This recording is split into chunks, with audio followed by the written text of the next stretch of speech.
কিয়ামতের ময়দানে আল্লাহ বলবেন, ও আমার বান্দারা আমারে সেজদা দিয়ে দেখা। কারা কারা দুনিয়াতে সেজদা দিয়েছিলি, আজকে এই কিয়ামতের ময়দানে আমারে সেজদা দিয়ে দেখা। আমরা যারা দুনিয়ার বুকে সেজদা দিয়েছি, আমরা আল্লাহু আকবার বলে সেজদায় লুটিয়ে পড়ব। আলহামদুলিল্লাহ পড়েন।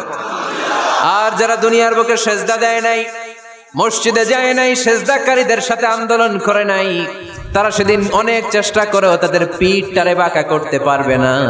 তাদের পিঠটারে সেই দিন লোহার মতো শক্ত করে দিবে কে? يوم يكشف عن ساق ويدعون إلى السجود فلا يستطيعون।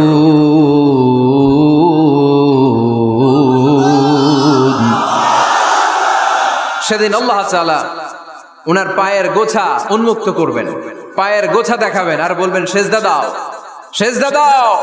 কারা দুনিয়াতে সেজদা দিয়েছো এখনই টের পাওয়া যাবে। আমরা আল্লাহু আকবার বলে সেজদায় লুটিয়ে পড়ব। কিন্তু যারা দুনিয়ায় সেজদা দেয় নাই, এরা অনেক চেষ্টা করো, পিঠটারে বাঁকাই করতে পারবে না। সেজদাতে দূরের কথা, এদের পিঠটারে লোহার রডের মতো শক্ত করে দিবে কে?